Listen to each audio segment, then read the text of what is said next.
Beanies alive. Welcome back to Sound Siren. I'm Xavier. I'm Dylan. Welcome back to another episode of the Supercoach series. And before we address the beanies, we just want to say happy birthday to Das, the big 18. And for his birthday, he's got the beanies, and they are now available. Das, let us know what the website is again. So they are available on bigcartel.filthybeanies.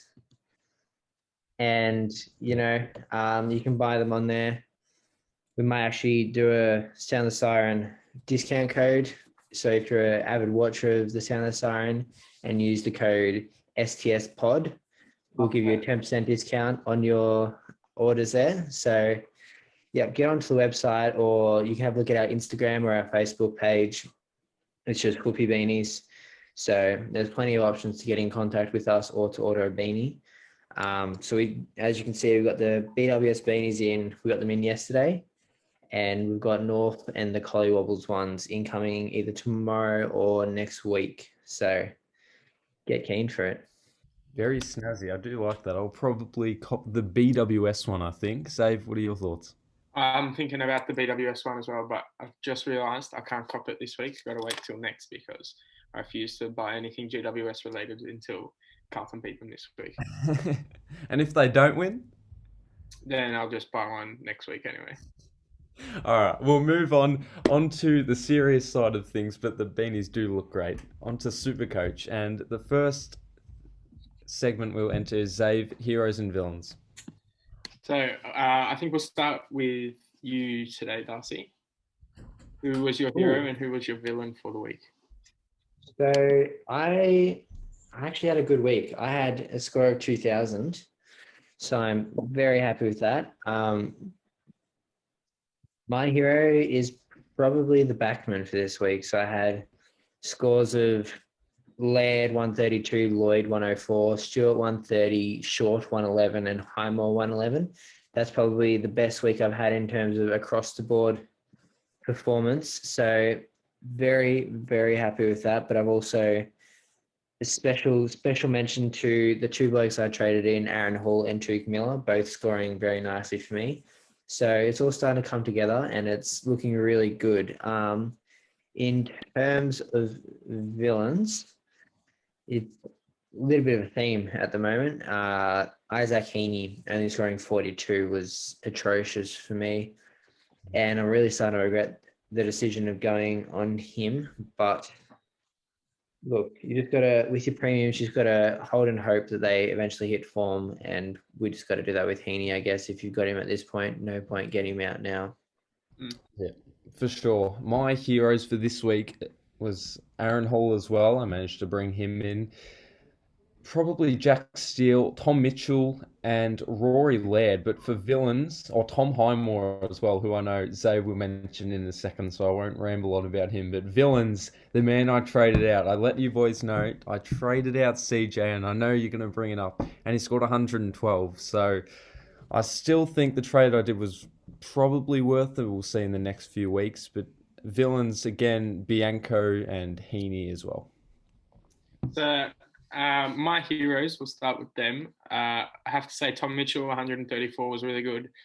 Jack Steele, 124. Probably Gorn and Roy Laird at 132 were my heroes. But my villains, I've got a lot of them this week. I think I had like 5 people score under 50, being Jones, Bianco, Isaac Heaney, McQuarrie scored 50 on the dot. And then my number one villain for the week would have to be myself. So I had the opportunity to trade Murray to Lockie Whitfield. And for some stupid reason, I traded Tom Highmore to Lockie Whitfield, which cost me about 40 points, but it also cost me probably 100K in cash generation. And I've got Murray, who didn't play last week and he's not playing this week for some unknown reason. I didn't trade him, so I definitely have to be my own villain this week. Yeah. So when you sent us the trade of Highmore to Whitfield, I'm thinking, why not? It's a good upgrade. Might as well go for it. But I had no clue you still had Murray sitting there as well. So yeah, that would have put a bit of doubt on my decision there. And the thing is, I knew, as a Saints fan, I knew Highmore had potential, but I think Brett Ratton probably just removed his confidence after dropping him 2 games in, and now he's shown that he is a player. 111 on the scoreboard there. So they have the bye this week, and then Richmond next week. So we'll see how he goes then. But I scored 1932. I forgot to mention. And Save, how did you score this week? Yeah, not well at all. I only scored 1,715. So for the first time this year, as you might be able to tell by Darcy's celebration, I think he's the top scorer of the three of us.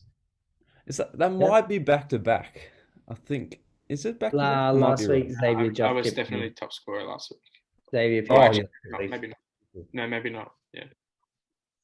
I don't know, but Yeah, okay. you know, it's the bye rounds. My experience is coming into play, so it's very, very good at the moment. I'm enjoying the bye rounds. I'll be looking forward to the next one. Hopefully, I think I'm in a little bit better of a position than you guys, but once the bye rounds are over, I'll be back to my average self. And as I said, Das, your experience will kick in now, and you might climb up the ranks. So we'll see how you rank at the end of the year in comparison to us. But I had a quick mention of the guys I traded in this week. So my trades were bringing in Tuke Miller and Aaron Hall, who obviously both scored quite well, but unfortunately I had to move on Nat Fife and Cody Waitman. So Nat Fife, I wasn't sure about his injury.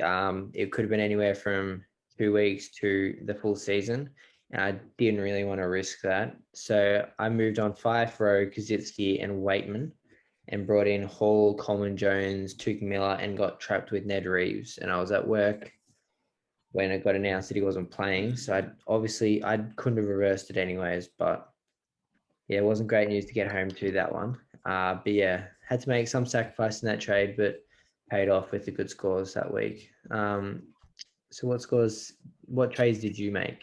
We'll start with you, Xavier. So I did only the 2 trades last week. I did out Chad Warner, who was injured and cost my structure a little bit for the bye rounds. I did him for Coleman Jones, which was a very good trade, at least for the 1 week. And then the other one, the very bad one, was Highmore to Whitfield. So very disappointed with that one.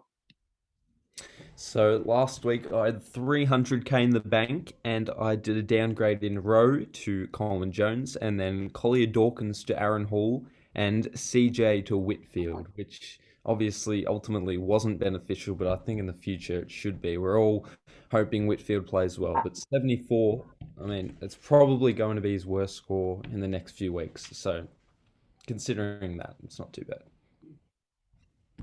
Now, onto the buy sell holds we'll get to. And the first one to mention is the record holder, 14 tackles in his debut, Jai Newcomb.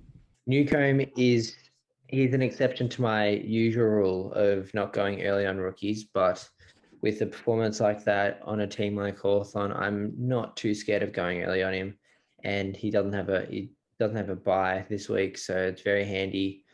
Little downgrade there from Bulter or Jordan. So then you got an extra play on field plus some extra cash for upgrades. So definitely a buy.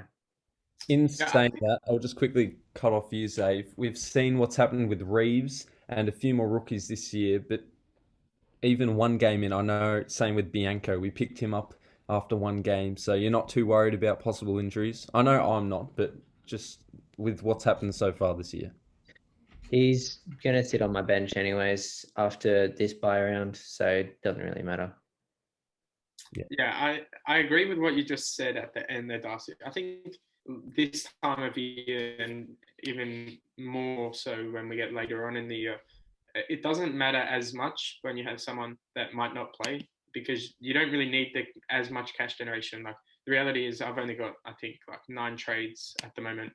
So those trades won't be, like, I'm probably not going to trade him out even if I get him in. So he's probably going to be in my final team. And at best, he's just going to be like an M9 that will play if someone gets injured. So it doesn't really bother me as much this time of year if they've only played 1 game. Now, next is the most traded out player so far this week, Caleb Poulter. This is a tough one. I think he's got more money to make, and I think he's been really, really good. But as it sits right now, I've traded him out. And that's because if you're playing for rank, you might need to trade him out in order to field 18 players.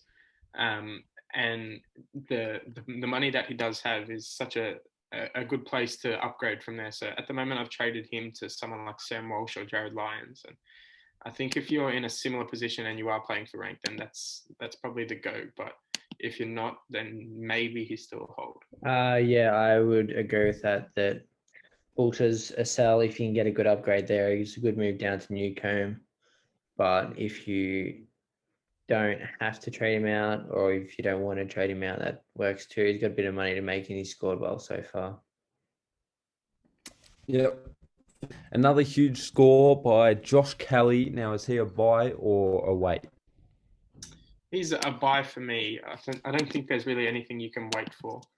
I think he's really expensive now, but you probably missed him at his cheapest, and I don't think he's really going to go down, given that he's just so consistent. He almost never scores under 90 when he's playing in the midfield. So I think he's going to be a top 8 midfielder, in particular for the second half of the year. So I think he's a buy.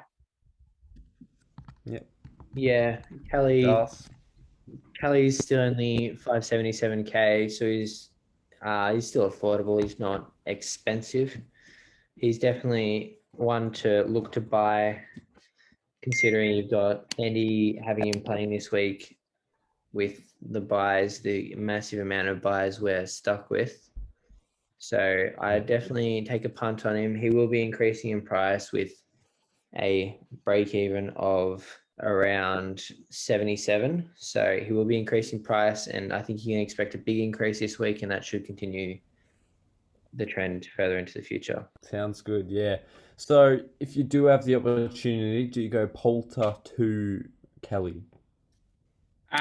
You could do. I'm in a similar situation. I'm either going to do Poulter to Walsh, Lyons, or Kelly. I'm yet to decide. At the moment, I'm leaning to Walsh just because he's the cheapest, and I'm a little bit strapped for cash. But yeah, that's definitely an option you could do. Yeah, I'm in the same Next position. is James. Sorry, Dust, cut you off there. Next is James Jordan with a somewhat break-in. He managed to score well. He was on track for about 140, 150, but as some rookies do, they tend to slow down, and unfortunately, that's what happened to Jordan. But I believe he still scored in the 90s. So 99. that break-even's still a Yep, but do you think he's a sell or a hold? I would have him as he's very handy money for an upgrade. So you're not going to get a lot of value if you're upgrading Poulter and Bergman or someone like that, for example. He's very handy money to have to allow for a good upgrade. So definitely selling him is not a bad option, but you could genuinely hold him as your M8 if you're tight on trades, and I wouldn't even blink at it that it's a decent option to have there. So you could go either way, depends on your trade situations. Yeah. For me, I think it's almost the exact same as Poulter. So he's got a break-even of 51, and he's only scored under that 3 times this year, and only once since round 4. So I think he's definitely still got money to make. But in the same sense, he's a pricey midfielder that's pretty at a very good price in order to upgrade him. And just like Poulter, he does have the buy this week. So if you can't field 18, which is what I'm doing, I think I'm going to trade both Poulter and Jordan in order to upgrade one of them. Fair enough. Isaac Heaney, he's been terrible the last 2 weeks, 42 and 55. Is he due for a bounce back? He's due, but I wouldn't bother trading him out. I wouldn't bother buying him in. I would just hold him. Yeah. I think for me, I haven't been hurt as badly by Isaac Heaney because I traded him in a week earlier than I think most people did for the Carlton game. He scored 128 in that week, which was, I think, his best score of the year. I've had him for that game. Oh, you did, and he went up 51k as well. So I think the both of us had him before his biggest price rise and his biggest score. So it doesn't hurt us quite as much, but I think he's still a hold for the same reasons Darcy said. he's still got lots of potential. We know he's struggled with injury a fair bit this year and even a fair bit in his career, but it only takes a couple more games for him or a couple more really good games for him to be right in that, The final one is Toby Green, sitting at the 470 mark. He kicked 1 goal 4 on the weekend and still scored over 100. I think Toby Green's a really handy option. For me, I've already got 4 premium forwards. I need 2 more, and I think I want to get Dangerfield when he's a bit cheaper, and then my other one will be out of Toby Green and Shea Bolton. So, but he's, as you said, he's at a little bit of a reduced price. So, if you can't get to someone like Zeeble, Martin, or Dane Zorko, although you wouldn't want to bring him in this week, obviously, as well as Martin, but if you can't get to one of those, then I think he's probably one of the better options.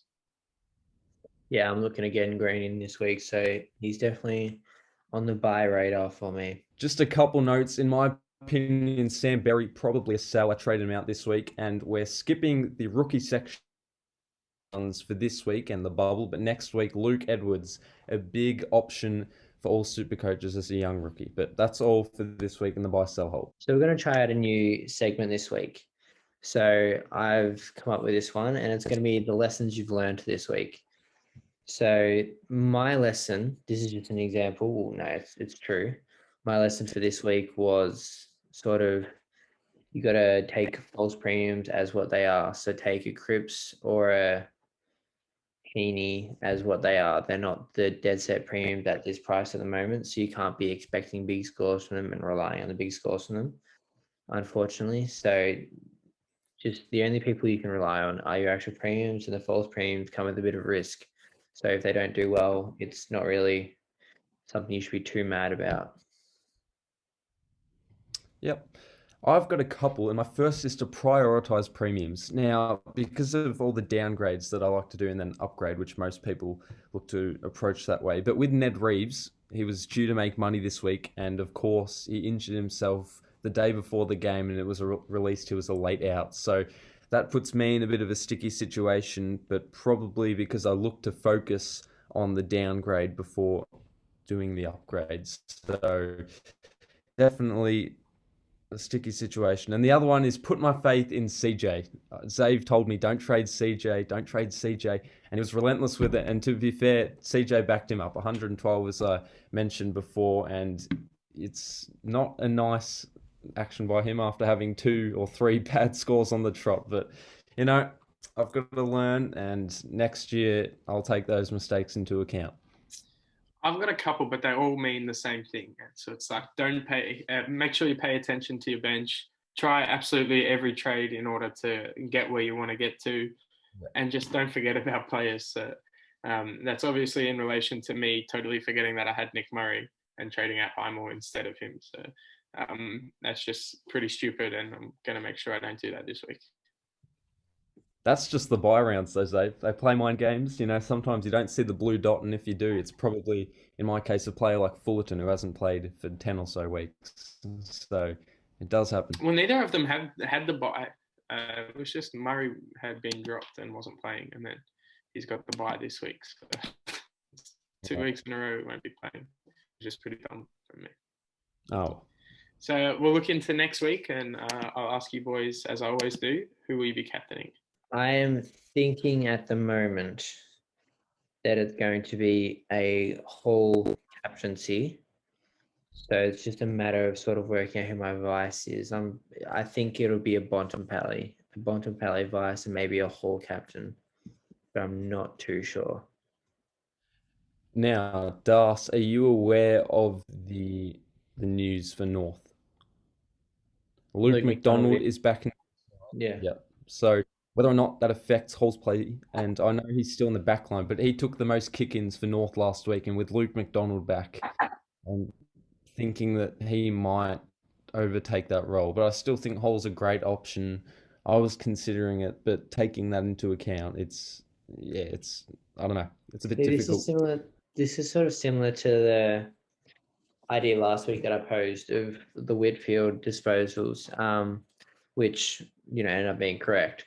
But it's sort of saying that a certain player is coming in and that we're assuming they're going to affect that position. I think you just can't really rely on that stuff as like fact. Um, so, for example, people are saying once Hooley's in, Short's not going to score well. Like, yes, his scoring it hasn't been great, but I don't think it's because of Hooley, and he has still had good games when Hooley's had good games. So I don't think you can really say because this player's in, they're not a good option anymore. If they've proven they've been a good option throughout the season, I don't know if that's going to change much. And on the topic of that with North Melbourne, there's a good chance Luke McDonald plays quite a bit in the midfield anyways. Yeah, I do agree. A lot of that sort of stuff I haven't really ever paid that much attention to. Same things like role changes. I don't really look out for them, and rule changes as well. I don't really think they affect players that much, other than the kick-in rule a couple of years ago where that started counting as disposals. That one obviously did affect a lot, but I wouldn't really buy into that much, and I think Hall's still a very good option. My vice captain this week will be either Jack McRae or Bontempelli. And then I don't have that many captaincy options, but I think I'm leaning towards Tom Mitchell at the moment, who was very good last week. Yeah, I was thinking of Tom Mitchell. For vice, I'll go the Bont. And for captain, I might go Sam Walsh. A little unusual. I was just thinking that. I don't have him in my team at the moment, but if I do trade him in, he will definitely be an option. Yeah, so I'll probably at this rate be going Bont into Walsh. Now, boys, we're towards the end of the episode, and I know you love my spontaneous calls, but what do you think of Brad Crouch? For a Supercoach player? Yeah, the Supercoach player, possibly He's a a really BA. nice guy. He's pretty funny. He's got a good family, and I heard he's got a nice house too. I heard his brother's pretty good at footy as well. I heard that too. More expensive than him, funnily enough, even though he hasn't played. But for a B8, he's had scores of 126, 141, 124 over the last 3 weeks. What are your thoughts? There's a funny story about me and Brad Crouch, and he's actually on my never again list. I don't have many people on it, but he is one of them. I picked him up as a mid-pricer a few years ago when I could have picked up Bryce Gibbs, and I think Bryce Gibbs was one of the best options for the whole year and got to over 600k. But I think Brad Crouch averaged around the 75 mark and really hurt me. So I don't really like him as a Supercoach pick, and he did hurt me. I went with his brother a couple of times as well, and I think he wasn't as bad, but definitely still hurt at times. So I personally wouldn't touch him with a 10-foot pole, even if it had another 10-foot extender on it, but maybe for someone else. All right. Das? Yeah, on the topic of firstly, I think Brad Crouch isn't a terrible point of difference, but I'm not too keen on him. But on the topic of the never again list, I've had Isaac Heaney on that list for 3 years, and I think I've traded him in for 3 years. So I'm not following it very closely, and I continue to be proven why I should be following it. So every year, trade him in, and then I look at my never again list. Heaney's there. That's why he's scoring terribly. So I think I need to be starting to pay a bit more attention to that. And in a few weeks, you might see Matty Rao appear on this segment. This might be towards the back end of the episode. I might introduce this again after what I said about Blake Hardwick a few weeks ago, who has maintained his solid form, by the way. I'll still maintain you should trade him in, Dylan. I think he'll be a very good option for you in the coming weeks. He's 26k in price this week, Blake Hardwick. So after a lesser score of only of 72, which was his lowest score for the year, and 74 the week before that, I think you were unlucky not to trade him in for his whopping scores of 74 and 72. But hopefully he can be back to his 134 next week when you have him in your team. No, I've already got a completed defense, luckily saved. So maybe next year. Yeah, right? luxury trades. Yeah. Do you have a Ridley or do you have a Lloyd or Mills? Yeah, Lloyd Mills. A downgrade to Hardwick. Yeah. Upgrade. Just free up some cash. Upgrade. That should do it for this week. Make sure to invest in your beanies, and we'll put the link in the description for the site. Follow all our Supercoach and STS accounts also in the description. But that's it for this week. Good luck, boys, with the final bye round. Only 10 teams playing, unfortunately. I think I've got 11 players in my team at the current point. But good luck. We'll wrap it up there, and we'll see you next time.